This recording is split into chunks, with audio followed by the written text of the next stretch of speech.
My in-laws called me selfish for protecting my daughter's trust fund, so I made sure they couldn't enjoy a single cent of it. Hi everyone! Today's story will blow your mind, but really quick, if you enjoy this content, hit that subscribe button. Channel's been a bit quiet lately, and your support keeps it all going. Let's jump in. I'm a 32-year-old woman married to my husband who's 34. We've been together for 6 years, and for the most part, our marriage has been smooth sailing. We're both financially stable. My husband works in tech, and I work in marketing. On top of that, I inherited a significant amount of money from my grandfather a few years ago. He was a savvy businessman and left me a clear stipulation in his will. The money had to go into a trust for any future children I might have. It was non-negotiable, and frankly, I agreed with his decision. The trust fund was meant to provide a secure future for my children, free from anyone's interference, including mine. When our daughter Lily was born 2 years ago, I set up the trust fund just as my grandfather intended. The terms were strict. No one, not even my husband or I, could access the funds. The money would remain untouched until Lily turned 25, at which point it would belong to her entirely. I didn't think much of it at the time. It seemed like a smart, responsible thing to do, and it gave me peace of mind knowing Lily's future was secure. Enter my in-laws, John and Carol. On the surface, they appear well off. They live in a big house, drive fancy cars, and take vacations to exotic places. But anyone who knows them well can see the cracks in the facade. They've always been reckless with money. John has a gambling problem, and Carol is obsessed with get-rich-quick schemes. They've made terrible investment decisions over the years, and while they've managed to keep up appearances, it's clear they're not as financially stable as they pretend to be. The first sign of trouble came during a family dinner a couple of months ago. My husband and I were at their house, enjoying what I thought would be a casual evening. At some point, the conversation shifted to Lily, but my mother-in-law Carol casually mentioned the trust fund. She said she'd heard about it from my husband and wanted to know more. I was caught off guard, but I explained the basics, how it was set up, the legal protections, and the fact that it was for Lily's future. I didn't think it was a big deal, but then John chimed in, saying something like, "It's great that you're planning for the future, but wouldn't it make more sense to keep that money accessible? You never know when the family might need it." He said it so casually, like it was the most logical thing in the world. I was polite but firm. I told them the trust was legally airtight and couldn't be touched, even if I wanted to. That was the end of it. Or so I thought.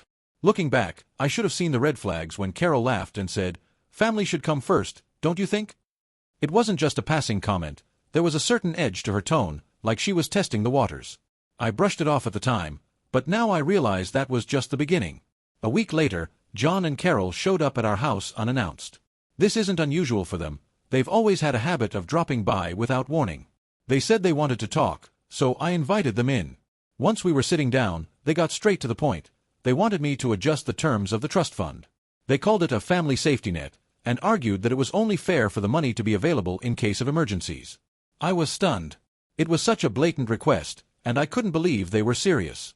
I calmly reiterated what I told them before. The trust fund was locked down. I couldn't change the terms even if I wanted to. But they wouldn't let it go. They kept pushing, saying it was irresponsible to hoard that kind of money when it could be used to help the family. What frustrated me the most was my husband's reaction. He didn't exactly side with them, but he didn't back me up either. Instead, he suggested that I hear them out and see if there was a way to compromise.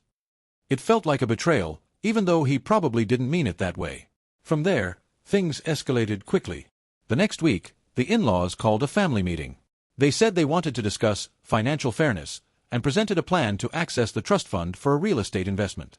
That's when I started to suspect something was off. They were too eager, too insistent, and the whole thing felt calculated. It didn't take long to figure out why.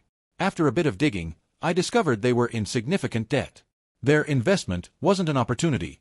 It was a desperate attempt to dig themselves out of a financial hole. When I confronted them about it, they didn't even deny it. Instead, they doubled down, saying I was selfish for prioritizing money over family. The final straw came when they issued an ultimatum. Either I amended the trust fund, or they would never forgive me. My husband, bless his heart, tried to mediate, but his suggestion to compromise only made things worse. I couldn't believe what I was hearing.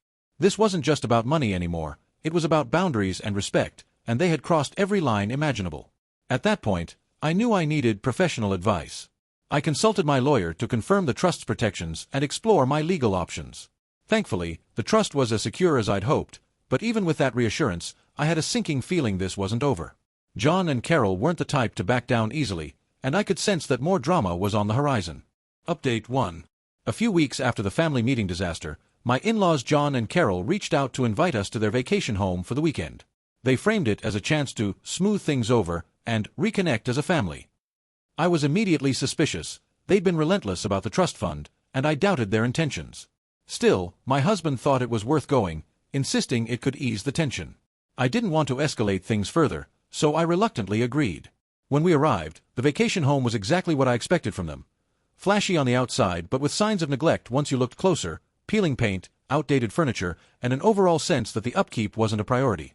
They greeted us with exaggerated warmth, acting like there had never been any conflict. We had dinner together that night, and as expected, the conversation shifted toward finances. John and Carol started reminiscing about how hard they'd worked to build their life. They talked about the sacrifices they'd made for their family and how much they loved Lily. Then, out of nowhere, they offered to gift us the vacation home. Their condition? I would need to amend the trust fund to allow emergency family access. I froze for a moment. It was so blatant it almost didn't seem real. They framed it as a generous offer, saying it was their way of giving back to the family, but something about it didn't sit right with me. The timing, the sudden kindness, and their insistence, it all felt off. I declined politely but firmly, explaining again that Lily's trust was untouchable. That's when things took a turn. John leaned forward, his tone shifting from polite to condescending. He started talking about how family sacrifices for each other, and accused me of being cold-hearted. Carol chimed in, claiming I was trying to humiliate them by rejecting their offer. They didn't outright yell, but the passive-aggressive digs were relentless. Meanwhile, my husband just sat there looking uncomfortable.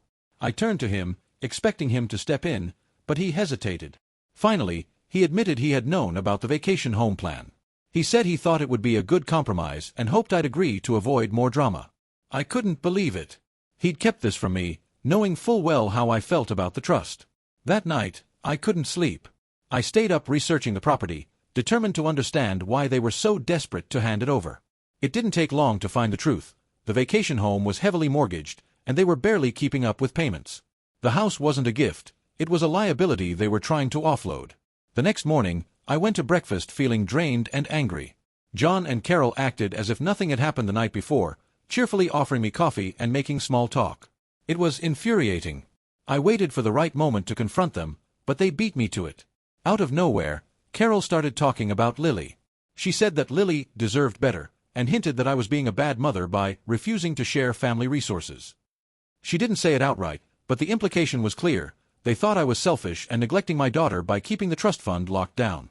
That was the final straw. I stood up, told them we were leaving, and went to pack our things. They followed me to the door, trying to guilt-trip me as I buckled Lily into her car seat.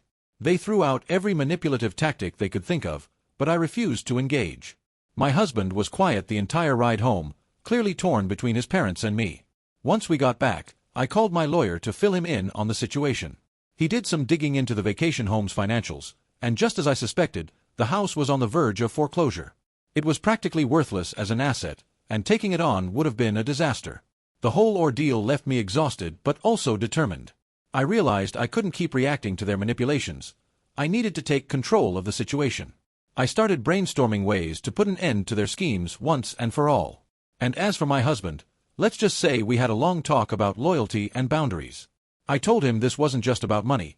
It was about protecting Lily's future and standing up to toxic behavior. He didn't have much to say, but I could tell the conversation left an impact. For now, I'm staying one step ahead. John and Carol don't know it yet, but I'm about to make a move they'll never see coming. Update 2. After leaving the vacation home debacle behind, I couldn't shake the feeling that there was more to the situation than my in-laws let on. I decided to dig deeper into the property. It didn't take long for my lawyer to uncover something shocking. Years ago, John and Carol had quietly transferred partial ownership of the vacation home to my husband. They hadn't mentioned this to us during their offer, which now seemed like a calculated move to shift their financial mess onto us. When I showed the documents to my husband, he looked genuinely surprised. He swore he had no idea his name was on the property and insisted his parents must have done it without telling him. He apologized for not being upfront about the full extent of their financial problems. Apparently, they'd been struggling for years, borrowing money from family and friends to maintain their lifestyle. At that point, I laid it out for him plainly. He needed to choose between siding with me or continuing to enable his parents. This wasn't just about the vacation home anymore, it was about standing up for our family and setting boundaries. He agreed to stand by me, but I could see the guilt eating at him. Not long after, my in-laws made their next move. They filed a petition claiming family hardship and asking the court to force me to amend the trust fund. Their reasoning: they argued that the trust's inflexibility was harming the family by preventing access to much-needed resources. It was absurd, but I wasn't about to let it slide. I immediately countered with my lawyer. We filed a claim to force the sale of the vacation home to pay off the debts tied to it. If John and Carol wanted to play hardball, I was ready to match them move for move. The legal battle quickly became messy. Their financial mismanagement was laid bare, and it wasn't long before word got out. The extended family caught wind of the drama, and opinions were split. Some relatives accused me of being heartless, saying I should have just helped my in-laws out for the sake of family harmony. Others, however, supported me, pointing out the years of reckless behavior that had led to this mess. The family divide was just another layer of chaos, but I stayed focused on the goal: protecting Lily's future. After several tense weeks, the court ruled in my favor. The vacation home was seized and put up for sale. With my lawyer's help, I was able to secure full control of the property, ensuring that the proceeds would go toward paying off the debts rather than lining John and Carol's pockets. Around this time, I was contacted by a distant relative I hadn't spoken to in years. They reached out to offer support and shared stories of their own run-ins with John and Carol's manipulative behavior. It was both validating and sad to realize how many people they'd taken advantage of over the years. Meanwhile, my husband was facing his own internal struggle. Seeing the extent of his parents' toxic behavior was a wake-up call for him, but it wasn't easy to let go of the guilt.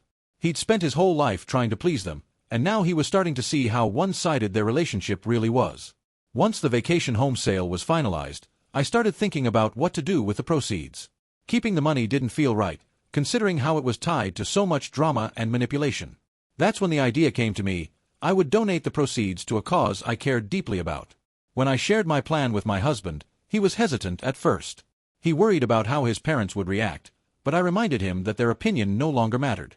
This was about doing something positive with a situation that had been nothing but toxic from the start. As expected, John and Carol didn't take the news well. When they found out about the donation, they accused me of trying to ruin them and destroy the family's reputation. Their meltdown was so over the top that I could only shake my head. Then came the icing on the cake. Out of sheer spite, they filed a false police report claiming I had stolen family property by selling the vacation home. It was a desperate move, and it backfired spectacularly. I provided the police with airtight evidence proving I had full legal ownership of the property.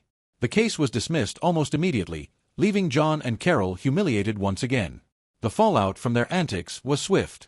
Relatives who had initially taken their side began distancing themselves, realizing how far they were willing to go to manipulate the situation.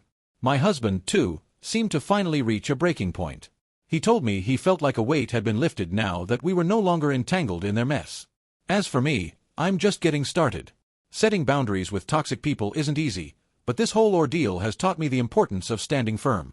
There's still work to be done, but one thing is clear: I'm not letting John and Carol control our lives any longer. Update 3. After the court finalized the sale of the vacation home, my lawyer confirmed that all mortgages and debts tied to it were cleared through the proceedings. For the first time, the property was officially in my name, free and clear. It felt like a small victory, but I knew I didn't want to hold on to it. The house was tainted by all the drama and manipulation, and I was determined to turn it into something positive. When I told my husband I planned to donate the vacation home proceeds to a local organization that helps victims of domestic abuse, he hesitated. He worried it would be the final nail in the coffin for his relationship with his parents. I understood where he was coming from, but I reminded him of everything they'd done: the lies, the manipulation, the false police report. At some point, enough is enough. He didn't argue, but I could tell he was conflicted. I didn't waste time. I reached out to the organization and began the process of transferring the funds. Once everything was finalized, I publicly announced the donation on social media. I didn't go into the family drama, just highlighted the importance of the cause and my desire to make a difference. As expected, the announcement sent John and Carol into a frenzy. They called and texted non-stop, demanding an explanation. When I didn't respond, they showed up at our house uninvited. They accused me of destroying a family legacy and claimed the vacation home had sentimental value. I couldn't believe the audacity. This was the same property they tried to dump on us when it was drowning in debt. The drama didn't stop there. John and Carol started spreading false rumors to the extended family, claiming I had manipulated the court system to steal the house. They painted me as greedy and selfish, conveniently leaving out the part where they tried to use the trust fund to bail themselves out of debt. But this time, their smear campaign didn't gain much traction. Other family members, aware of their history of financial irresponsibility, started reaching out to me in support. Some even shared their own stories of being pressured or manipulated by John and Carol over the years. It was a bittersweet relief to know I wasn't alone in this. The turning point for my husband came a few weeks later. He overheard a conversation between his parents and another relative during a family gathering. They were mocking me, calling me names, and blaming me for ruining their lives. Something in him snapped.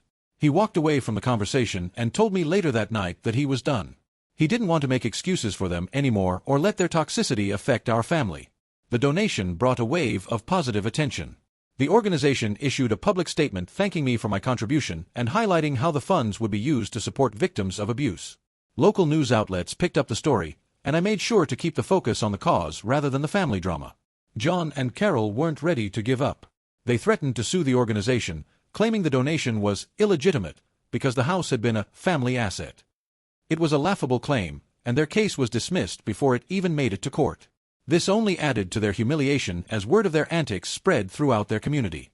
The backlash was swift. Neighbors and acquaintances who had once admired their flashy lifestyle began to distance themselves. Their behavior and motives were finally exposed for what they were. In one last-ditch effort, they tried to contest Lily's trust fund, claiming the terms were unfair and restrictive. Their lawyer didn't even make it through the first consultation. The trust was airtight, and there was no legal ground to challenge it. That was the final blow. With the in-laws finally out of moves, my husband reflected on everything that had happened. He admitted that cutting ties with them felt liberating, even though it was painful. He apologized for not supporting me sooner and promised to prioritize our family from now on. We celebrated the end of the drama with a quiet dinner at home, just the three of us. It felt like a fresh start, a chance to focus on our family and leave the toxicity behind. Looking back, I'm proud of how we handled everything. Turning the vacation home into something meaningful was the best decision we could have made. It was a way to reclaim control and make a positive impact out of a messy situation. This chapter of our lives is finally closed. I'm refocusing my energy on Lily, our future, and the things that truly matter. If nothing else, this ordeal has taught me the importance of standing firm and protecting what's most important. And as for John and Carol, I'm done with them for good. Update 4. After the dust settled from the donation and the failed legal threats, my husband and I focused on rebuilding our relationship. For the first time in months, we had space to breathe without his parents' drama hanging over us. He took responsibility for how he'd handled things in the past, admitting he'd been too quick to give his parents the benefit of the doubt. He promised to prioritize our family moving forward. Slowly but surely, we started to rebuild the trust that had been strained by everything we'd been through. Meanwhile, John and Carol weren't quite ready to let go. They began reaching out to us through mutual family members, claiming they wanted to make amends. It didn't take long for their true intentions to surface. They were also asking for financial help. They framed it as a desperate plea for forgiveness, but their requests for money made it clear they were still trying to manipulate us. I made it clear through the family members they contacted that we weren't interested in any further communication. I blocked them on all platforms and instructed my husband to do the same. Any messages or calls from them would be ignored. The boundaries were firm. No more manipulation, no more guilt trips, no more excuses. A few weeks later, the organization that received the vacation home proceeds invited us to a special event honoring our donation. It was a heartfelt ceremony where they shared how the funds were already making a difference in the lives of abuse survivors. Being there with my husband and Lily felt like a full-circle moment. It reminded us that something good had come out of all the chaos. Around this time, my husband began reconnecting with extended family members who had been alienated by his parents over the years. Without his parents' influence clouding things, these relationships started to heal. Relatives who had been distant were now more open and supportive. Many of them shared their own stories of dealing with John and Carol's manipulations, further solidifying our decision to cut ties. Back on their end, John and Carol's situation took a steep decline. Without our financial support, they were forced to sell off their remaining assets to keep up with their debts. The big house, the flashy cars, it all had to go. From what I heard through the grapevine, they had downsized to a small rental property in a less desirable part of town. One day, we received a letter from them. It was framed as an apology, but it didn't take long to see it for what it really was, a thinly veiled attempt to guilt us into helping them again. They acknowledged their mistakes in vague terms but still managed to throw in demands and passive-aggressive comments about how families should stick together. We didn't respond. I filed the letter away and moved on. The gossip among the extended family didn't stop there. More relatives started coming forward with stories about how John and Carol had borrowed money from them and never paid it back, or how they'd been manipulated into covering for their financial missteps. Hearing these stories was equal parts frustrating and validating. It confirmed that their behavior wasn't just directed at us but was part of a long-standing pattern. With the legal battles behind us, I turned my attention back to Lily's trust fund. I worked with my lawyer to review the terms and ensure everything was as secure as possible. I even added a few additional protections, just in case someone ever tried to challenge it again. At the same time, my husband and I began setting up a college fund and exploring other opportunities to secure Lily's future. Not long after, I had a chance encounter with one of John and Carol's former friends. They recognized me at a local event and struck up a conversation. Without much prompting, they began sharing details about how reckless John and Carol had been with money: lavish parties, risky investments, gambling trips disguised as business deals. It was worse than I had imagined. It was clear they had been living way beyond their means for years, relying on others to bail them out when things went south. That conversation sparked a reflection from my husband. He started opening up about his childhood and the patterns he had noticed but never fully understood: the constant moving, the sudden influxes of money followed by long stretches of tight budgets. It all made sense now. He admitted that his parents' financial abuse and gaslighting had shaped the way he saw money and family dynamics. Recognizing this was painful, but it also gave him the clarity he needed to move forward. Through it all, I found myself growing stronger. Standing up to John and Carol had been one of the hardest things I'd ever done, but it showed me just how much I was capable of. The support from close friends and family only reinforced this. Many of them shared similar stories of dealing with toxic family dynamics, and it felt good to know I wasn't alone. This chapter of our lives is finally closing. The in-laws' influence over us is gone, and I feel more secure in my role as a wife and mother. As I look to the future, I know our family is better off without the toxicity that once overshadowed us. Whatever comes next, I'm ready for it. Final update. A few weeks after we thought we had closed the chapter on John and Carol's involvement in our lives, they showed up unannounced at our home. It was early on a Saturday morning, and I was in the kitchen making breakfast for Lily when my husband opened the door, and there they were, disheveled and looking far from the polished image they always tried to maintain. They said they needed to talk. At first, we listened, unsure of what to expect. They claimed they had lost everything: their house, their savings, and their social circle. They begged for help, saying they had no one else to turn to. They even asked to see Lily, calling her their only source of hope now. I could feel my husband wavering as they piled on the guilt, but I wasn't having it. I calmly but firmly told them that their decisions had led them to this point, and we were not responsible for fixing their mess. I also reminded them that they were not welcome to see Lily, especially after everything they had done. That's when the situation escalated. John and Carol refused to leave, insisting they deserved a second chance. They started raising their voices, accusing us of abandoning family, and blaming me for their downfall. At this point, it was clear they weren't going to back down, so I called the police. When the officers arrived, John and Carol tried to spin the situation, saying they were just trying to visit their granddaughter. But I calmly explained the history, the trespassing, and the harassment we had endured. The officers gave them a warning and told them to leave, making it clear they would face consequences if they returned. I hoped that would be the end of it, but a few days later, a mutual family friend reached out. Apparently, John and Carol had asked them to plead their case to us. The friend came over to talk, and after hearing the full story from our side, they were stunned. They had no idea how manipulative John and Carol had been or how far they had gone to try and control us. By the end of the conversation, the friend apologized for getting involved and promised to steer clear of any future drama. After this incident, my husband and I made a decision. We were going to break the cycle for Lily. We agreed to prioritize teaching her about healthy boundaries, financial independence, and the importance of standing up for herself. We wanted her to grow up knowing she didn't have to tolerate toxic behavior, no matter where it came from. To symbolize this fresh start, we made a small donation to another charity in Lily's name. It wasn't about making a statement to John and Carol. It was about showing ourselves that we could continue to do good in the world without letting toxicity hold us back. Just when we thought John and Carol were finally done, they made one last attempt to reopen the vacation home case.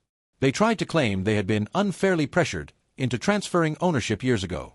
The case was dismissed almost immediately as frivolous, but it only added to their humiliation.